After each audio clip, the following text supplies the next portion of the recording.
Hello again to another Agricultural Reaction. Today we will be watching another part of How Islam Saved Western Civilizations from the Austin School, and it's a speech by Dr. Lori Casagranda. And we're almost at the end, although I'm not going to watch the whole of it because that's gonna be more than half an hour long, and the breaks in me talking over it that's gonna be way too long.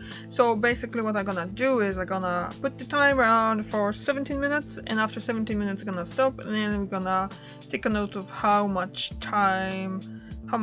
what time we stopped on. I have to kind of take in consideration the ad breaks as well on this. So and then we're gonna finish in 2 weeks time, so that will be the final one. And I'm enjoying it a lot, so let's just go in and just watch. We are at the 1 minute and 4. Keep saying, I was editing and I actually didn't I edited the video and I didn't even notice that I said we at 1 minute and 40 when I meant 1 hour and 40. So if you watched it 2 weeks ago, so we are at 1 minute and 41. I said it 1 minute and 40. I kind of had to watch it to the edited video to see how far we went with this one, how far we have to go. So yeah, we are at 1 hour and 40, not 1 minute and 40. So let's just start. And start the timer. In other words, there's a relationship between information and time. Take me, for example. When I was born, I was a lot easier to describe, in part because I was a lot smaller. But also I had fewer scars, and there was a lot less information in my head. So the description of me was really easy. But as time goes forward, the description of me becomes more and more complicated. Until finally, I die, and my cells break apart and decay back into the earth. The description of me becomes extraordinarily complicated at that point.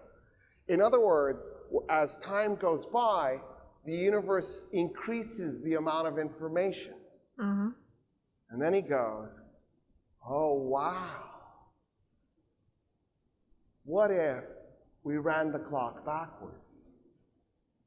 So instead of us thinking about the future where there's more information, if we go back, there's less and less information. And he goes, okay, so at some point, we reach a moment where there's the minimum amount of information necessary for the universe itself to unravel from that moment.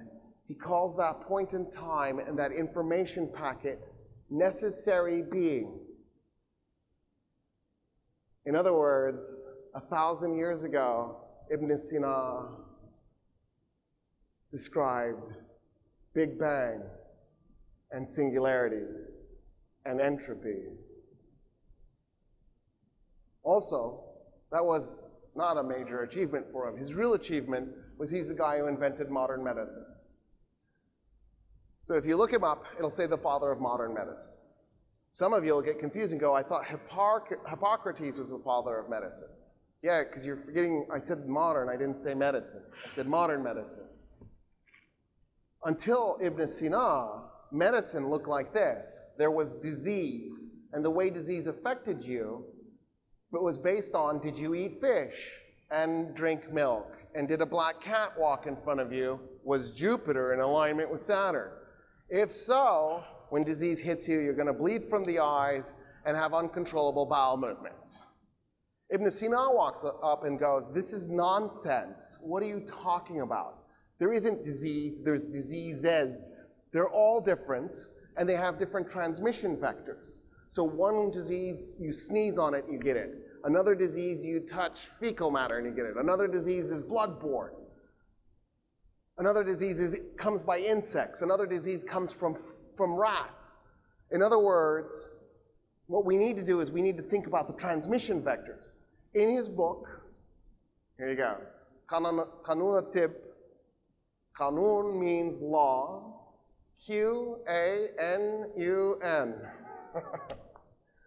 So if you're in I'm terrible in physics, spelling. and they when say you people need to spell read in the English. canon, C-A-N-O-N, not C-A-N-N-O-N,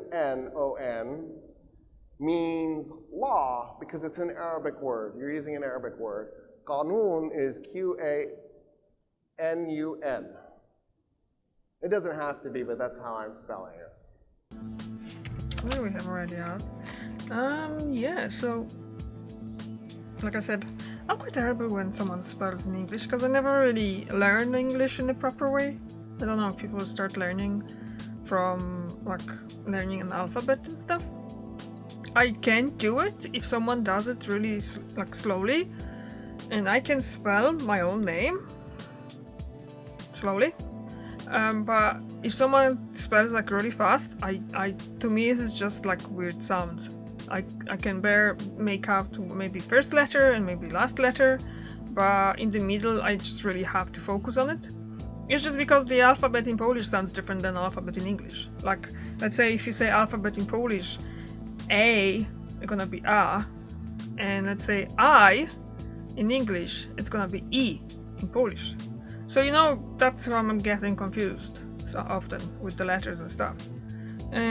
So that's what the life is about for me. So when he spells it now, I know canon, I know how to spell that, because I know how to spell that word. But the other first word that he spelled out, I don't know. Just wouldn't know what it is and what it means. So yeah.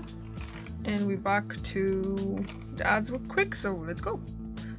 And here you go. It could be with 2 O's or... So, The Canon of Medicine is the book he writes. In it, he includes hundreds of cures. We still use a bunch of those cures today. In Europe and the Middle East, his book is still necessary reading in medical school. But that's not what's interesting about him. Here's what he says. He says, you know what's better than all these cures I stuck in here? Prevention. Your goal is not to get the disease to begin with. If you cannot get the disease, that's way better than getting the disease, risking dying and getting cured, and then dealing with the side effects of the disease later. That's why he's the father of modern medicine. He's that guy who said, interrupt the transmission vectors. So when I was taught this in school, I was taught that Semmelweis, the Hungarian, figured this out. Yes, Semmelweis, the Hungarian, figured it out again 800 years after Ibn Sina figured it out first. Ibn Sina had a contemporary. His name was Ibn al-Haytham. Actually, for the record, neither guy was actually called Ibn Sina or Ibn al-Haytham. Their names were shockingly similar, and so it's hard to keep them apart. Abu Ali al-Hassan, Ibn Abdullah, Ibn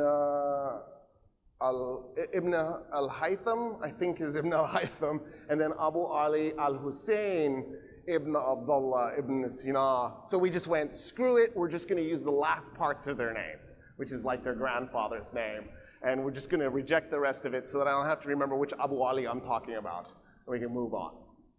So, Ibn al-Haytham was from Iraq, he was from Basra. He ended up, by the way, Al-Farabi actually was a student of Ishaq after Baghdad was created. That became the repository of knowledge. Baghdad was the center of it all. And Ishaq was a Christian Arab. And I just thought I'd throw that in there because I want to make sure that I didn't ignore the fact that this isn't just a Muslim project. This was also a Christian, and for that they were matter, open-minded there were about Jews it. involved in this as well. Because, right, this was a tolerant society that embraced the differences and allowed them to thrive. And so Ibn al-Haytham goes to Cairo, and he starts working at Al-Azhar as a professor. Al-Azhar was a brand new school and mosque in a brand new city. Cairo is like the baby of the Middle East. It's only 1,000 years old, which is a joke for age, right? Everybody's like, oh, Cairo, so young. It's such a noob. And so Ibn al-Haytham is right there at the beginning, and he writes a book, which in 1021 is the Book of Optics. We think Ibn al-Haytham wrote 120 books. We have 30 of them. We're missing 90. Of the 30 that we have, they're almost all on mathematics. He was a mathematical genius. He started doing calculus before anybody. So, yeah, sorry, it wasn't Leibniz or Newton. It was Ibn al-Haytham. He's the guy who came up with the scientific method. So when I was a kid, I was taught it was either Galileo or it was Francis Bacon. Galileo maybe did something cool with cannonballs at the Leaning Tower of Pisa. I don't know. Galileo Galilei, I mispronounced his name. It's probably apocryphal, it probably didn't really happen, but if he did do the cannonball thing, that's all sorts of fun. Because you just say, look out below, and then he drops cannonballs. The reason he did it was he was trying to prove whether or not Aristotle's assumptions about the heavier object will hit the ground first was true or not, and of course they saw the two objects hit the ground at the same time. He had a solid cannonball and a hollow cannonball. So if Aristotle was right, the solid one would hit first. And Aristotle wasn't right. Well, but he was kind of, but that's too complicated, we don't need to do that. It turns out it is true. The heavier object will hit first. It's just the cannonballs relative to the size of the Earth, who cares? So the only way you can measure the heavier one hitting first is if you had lasers sophisticated enough to pick up the nanosecond difference between contact. In other words, if I had an object the size of the moon and an object the size of Mars, and I ran them towards the Earth, the Mars-sized object would hit first. But anyway, that's because of the way gravity works. Just digressing again. It was Ibn al-Haytham. He had a 6-step method for the scientific method. He's the guy who figured out the lens. I'm very grateful. Every day I wake up. Yep, I go, me too. And I put them on. He reinvented the camera obscura. Lao Tzu invented the world's first camera obscura, but his material was just largely destroyed and not enough of it made it through. Ibn al-Haytham reinvented the camera obscura. During this time period, actually before this time period, around the year 800, the Arabs invented modern agriculture. The way they did that was they de-peasantized the population of farmers that they had inherited when they conquered the Persian and Roman empires. And they created private property with the hope that then the peasants who were now free, who now owned their own land, could do whatever they wanted to with it. They would experiment and they'd figure out the best ways to do agriculture instead of just doing the same old thing over and over again. In other words, the incentive of profit motivation might trigger something, and it does. One of the things that they figure out is crop rotation. They're the guys who invent that. They also realize, don't keep planting the same crop over and over again. What if there's a blight? What if there's an insect plague? You're reliant on one food, makes you dangerously at the mercy of that food. And so you need to have diversified crops. So one of the things the Arabs did was they went around looking for new things to grow, and they're the guys who start the coffee industry.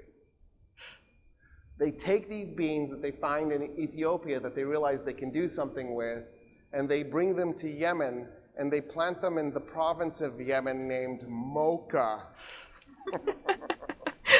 and start the coffee industry. Oh, wow. They also realize you can pack fresh food on a ship and send it to the other side of Asia. All you had to do is pack it full of ice. And so they were sending fresh food to China and India by packing ships full of ice. They had plumbing. And by plumbing, I mean fresh water was pumped in, sewage water was pumped out. They invented water wheels to make the pumping work. So you could just use the power of a river to run your pump.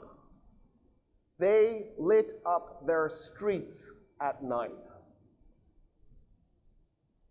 So in other words, if you walk down the streets of Baghdad 1,000 years ago, as you're walking down that street at night, there were oil lamps. In other words, if I took a satellite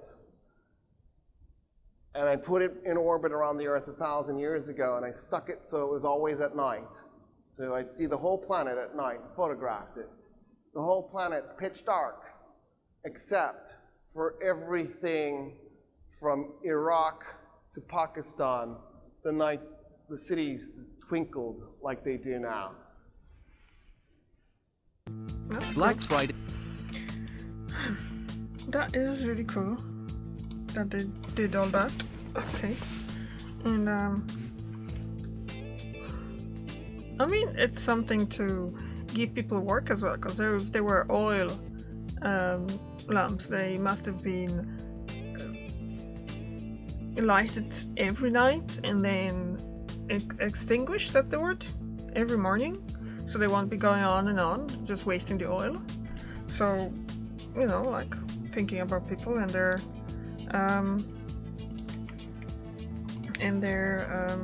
possibility to work. So the things that they basically were using years later too, I guess. Ibn al-Haytham speculated that all objects in the universe exerted gravity. I don't know how you observe that. I mean, I get that the floor is exerting gravity over me, but he said all objects. How is the wall pulling me? I don't experience that. He also said light has a finite speed and it travels in waves. His book of optics was 1021. This was 1,001 years ago. They dabbled in psychology. Ibn Khaldun comes along. Ibn Khaldun says, it's okay to read history, but you need to be a skeptic. Historians lie. Don't believe everything you read. True, kind of, isn't it? Don't read Herodotus and take him at his word, because he's a liar. We need to think about what he's saying and ask why is he saying what he's saying.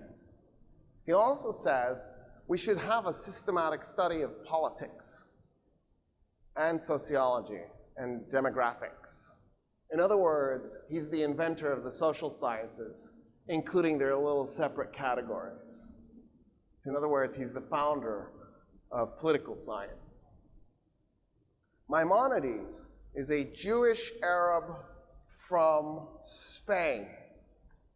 He laments the death of Hebrew. So Hebrew died harder than Latin died. I can learn Latin. I can learn the vocabulary, and I can learn the grammar, and I can have a conversation with you. When Hebrew died, they lost a lot of vocabulary, and they lost the grammar system. They kind of vaguely knew what the grammar system ought to look like because they had holy texts, but it wasn't enough. It wasn't enough to reconstruct the language. It wasn't enough to learn it and speak it. So here's what Maimonides did. He realized that Hebrew and Arabic were very close cousins, maybe brother and sister, actually. So he took Arabic grammar, he studied it until he understood it. He took Arabic grammar, he took the Hebrew vocabulary that they had from the holy text, he plugged it in, and then whenever he was missing a word, he just grabbed the Arabic word and stuck it in. And he brought Hebrew back, which is unbelievable. Name another language that was resurrected from death. I don't know of one. Languages die, that's it, they're finished. Except for Hebrew. That's that time period. So notice the dates, though. We are told that the Dark Ages start when Rome falls on September 4, 476 AD. I told you at the beginning, Rome didn't fall that day. It fell May 29, 1453. How do I know? On that date in September in 476, all that happened was Romulus Augustus, the Western Roman emperor, took off his purple robes, stuck it in a box with a note, sent it to Emperor Zeno, the Eastern Roman emperor, and said there's no reason for two emperors. Let's just do one. You're it. I abdicate. My timer's on. That's not the same as Rome fell. On May 29, 1453, Yeah, it's 55. Ottoman soldiers entered Constantinople, the Roman capital, and captured it. And Rome ceased to own any real estate. That's when a state falls, is when it doesn't own real estate. That's how I know Rome didn't fall that moment. Okay, we're gonna finish here. This is a very good way of thinking, saying as well that basically this is how this is because they don't have any real estate. Because how can you be an empire without any buildings, anything, any land, nothing like that, isn't it? Yeah, okay. So as always, very good. And we're gonna be watching, we are 1 hour and 55 minutes and 30 seconds now. So we'll be watching that in 2 weeks' time.